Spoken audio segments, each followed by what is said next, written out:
Which is it? We don't know, but there's no way you can convince me that drinking milk doubles your risk of death. Doubles it. Really? Coach Greg, and today's video is on Prince Iya, who made a video and it's called 5 Foods That Are Killing You. So I've actually watched a number of this guy's videos from a couple years ago. They often would get over 20 million views. The guy really does have a way with words, very inspiring and motivational videos. He's more recently got into the fitness world. He's trying to be fit and he made this video. And unfortunately, he's misread some of the studies he's read and he's painting the picture in a slightly incorrect manner. So what I'm gonna do is watch the video and make a few corrections so that the people that watch his videos, they're not misrepresented that certain things are gonna kill them if they consume them. These are some of the most toxic foods that you can eat. And many of you guys are eating these foods on a daily basis. He's saying these foods are toxic and that they're killing you and you wonder why you're having a bad mood or you're not feeling good, you're sick. He's saying these foods are what's causing that. Probably not. And the way it's painted, you're probably gonna actually believe this because anyone can quote a study and misrepresent what they're actually trying to say. So we're gonna correct these mistakes. Well, it's because you're eating some of these foods. Keep these foods out of your kitchen and keep them out of your mouth. He's saying literally, it's because you're eating some of these foods. No, it's not because of. It might be associated that possibly, maybe in a small portion of people, but you can't say, oh, if you're sick or in a bad mood, it's probably because you're eating these toxic foods. And then if you stop eating them, lo and behold, you're not sick anymore and you're happy. These 5 foods, it's not the case. Food is so important. Guys, it's not just you are what you eat. You also feel what you eat. You think what you eat. You speak what you eat. I mean, I know the saying you are what you eat, but you're not literally a piece of broccoli or chicken breast if you eat those things. And so, yeah, I get it. It's important to eat healthy, but everything in moderation is okay. So I feel he's being over dramatic and making it look like these foods are simply foods that you should never ever consume versus what I'm saying is do so in moderation, and you're good. And these foods have such an addictive quality to them that it's gonna be hard to give them up. He's also saying these foods have an addictive quality, that it's hard to give them up. I can think of some drugs that we're not gonna talk about, like creatine, snorting the creatine. It might be hard to give up, or perhaps some other drugs, but not these 5 foods. Wait till you see the 5 foods that he lists. You really think these are addictive? I mean, that's going too far. I mean, we can't just make more spews for more views and not talk about them. You can't just say these are all addictive and they're gonna kill you and you can't give them up. I mean, they're not literally drugs, it's food. Be kind to yourself. Gently and slowly start replacing these foods with other foods and you will see your addictions go away. I mean, literally, is he the male version of Stephanie Buttermore? Be kind to yourself. Nothing wrong with that. Be kind to yourself, okay? But he literally says this: replace these foods with other foods and you will see your addictions go away. I mean, that's a bold statement. What if I'm addicted to snorting creatine? Am I gonna lose that addiction by stopping to consume these foods? And yeah, I know I gotta explain the foods. We're gonna get into it. But you can't just lose your addictions by stopping to consume these foods. Processed meat. These Lunchables cause cancer. And so you can't say causes cancer, but what you could say is it may increase your risk of getting cancer, especially if over-consuming. The more you take, the more likely your chance of getting cancer may be. And what people don't understand is, let's say it doubles your chance of getting cancer. Well, if your chance is 1 in 1,000 and it's double that, it's 2 in 1,000. It doesn't mean you're gonna get cancer. It means there's a higher risk. But honestly, almost anything we consume can be associated with one form of problem or another. Maybe it increases cancer, maybe it increases stroke, maybe it increases heart attack, maybe it increases indigestion, maybe diarrhea. Every single thing, even health foods, can create problems. So where do you draw the line and say, no, you just can't consume this ever? It's all about balance, moderation. According to the World Health Organization, is grouped as a class 1 carcinogen. It is in the same class as cigarettes. And so he says it's a class 1 carcinogen. It's in the same class as cigarettes. But listen, that doesn't mean it's just as deadly as cigarettes. And he says it causes cancer. It should say it can cause cancer. It's not causing cancer. So every single person that's had processed meats, you're not all getting cancer from the processed meats. You can't just watch this video and say, oh my goodness, anyone that got cancer, well, maybe it's because of the food. You shouldn't watch this video and think, well, anyone that's consumed processed meat, they might get cancer.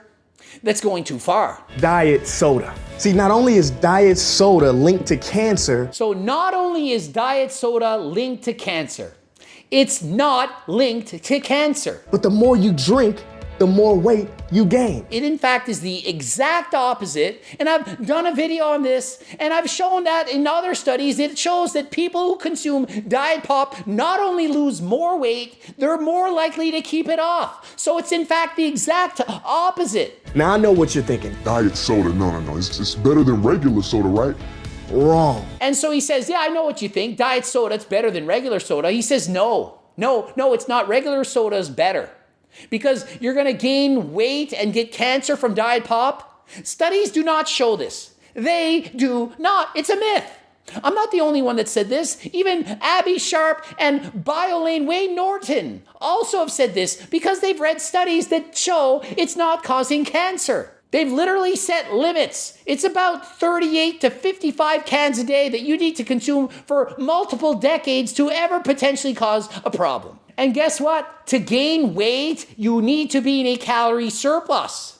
And unless the 5 calories in the diet pop is causing you to be in a surplus, it's not causing you to gain weight. So if you drink the regular pop with, say, 150 calories, don't you think your chances of being overweight are greater from the regular pop than the diet? And yeah, the studies back up what I'm saying. Studies show that when you first start drinking diet soda, within 3 years, on average, you're fatter. Ha! It's so funny to me. Hear me out. Okay, straight up. He says studies show that after you first start drinking diet soda, within 3 years, you gain weight. So let's think back to when you first started drinking diet pop. Were you 5? Because if you were, probably going to gain weight from the age of 5 to 8. Were you 15? Well, from the age of 15 to 18, you're probably going to gain weight. Were you 20? Well, chances are from the age of 20 to 23, you're probably going to gain weight. Were you 30? Well, from 30 to 33, probably going to gain weight. And guess what? It's not from the diet pop. It's from friggin' getting older. So you can't just read a friggin' study and say, oh, if you drink diet pop within 3 years, most people gain weight. They gain weight regardless, despite the fact that you're drinking diet pop, from getting older. What else is true? Oh, when you go to school, studies are showing within 10 years, you double your body weight. Yeah, you go to school at 5 and 10 years later, you're 15. Of course you gain weight. Doesn't mean that school should be avoided because you get overweight. It's just nonsense. Because there are properties in the soda that make you hungrier. There's actually properties in the soda that make you less hungry. Studies have shown this. I've done a video on this. People who consumed diet pop were asked, how hungry are you? And they said less hungry. They were more satiated than the people who didn't drink it. So literally the exact opposite of what he's saying. He's trying to say if you drink a bunch of diet pop, it's gonna make you hungry, you're gonna eat more. The opposite occurs. You're going to lose weight according to other studies. If you're overweight and you start drinking diet pop, you literally lose weight, keep it off more so than if you don't have the diet pop, and you're more satiated. Meaning you're less starving, less likely to binge, less likely to overeat on calories. Not only that, you're gonna be lighter, 5% lighter. So if you're 200 pounds, you'll probably be 190 and you'll be 190 pounds and less hungry than the person who didn't drink diet pop who's 200 pounds. So who's right here? I want you to avoid anything diet. He's getting even further. Anything with artificial sweeteners, any diet food or drink whatsoever. It's not good advice. Use moderation. Now, fruit juice is the least healthy way to consume your fruit. Okay, I have to agree with him. Fruit juice is marketed as healthy, but it's not. I agree with that. Fruit juice loaded in sugar. I've been telling people that's not that healthy. It's got a lot of sugar.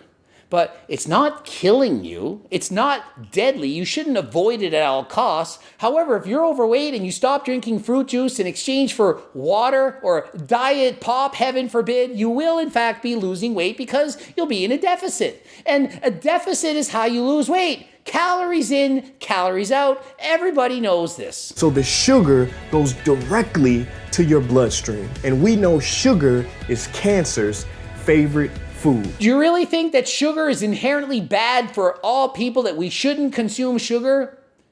Sugar is in so many different things. It's in fruits, it's in vegetables, it's all over the place.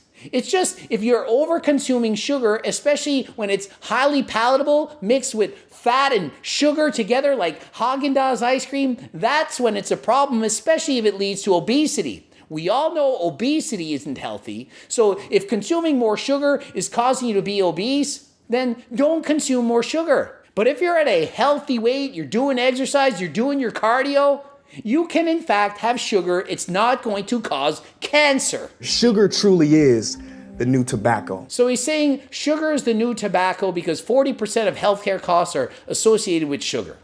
Well, is it really the sugar or is it the obesity that may have been caused from the sugar? So you really need to say, what came first, the chicken or the egg? Let's put fruit juice where it belongs.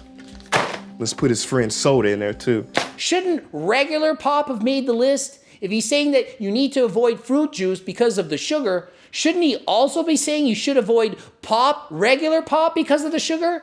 I mean, which is it? Does that not contradict each other? You're not gonna expect this one. Burned food. I don't like burnt food anyway, so yeah, I can agree with him here. You probably shouldn't eat burnt foods. Milk. Milk has been linked to digestive issues, diabetes, and cancer. I mean, where is he getting his research? All of a sudden, milk is causing cancer. How many of you, as a baby, were drinking milk?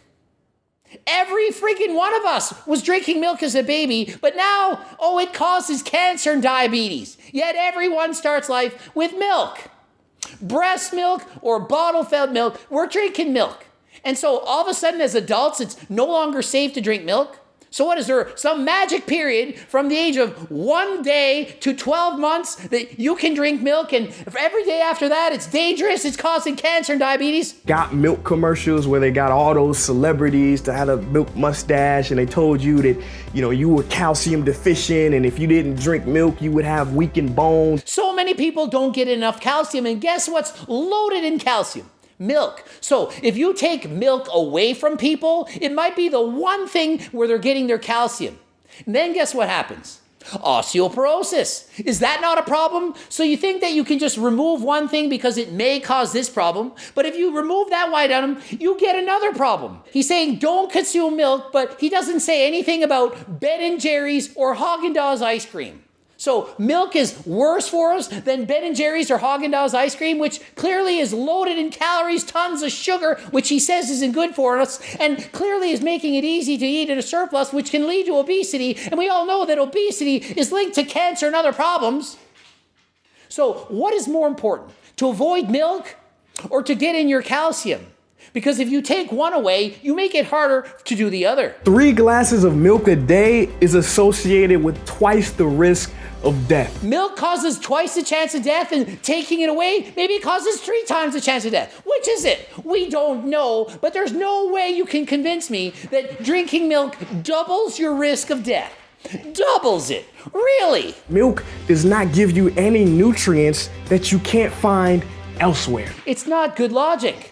So what are you saying? Milk is bad? What about Greek yogurt or cheese or dairy? What is it about milk? Because if you take milk, milk makes other things. So is it the milk, or is it the protein in the milk? Is it the carbs, the sugar? What about milk is doing that? Is it hormones?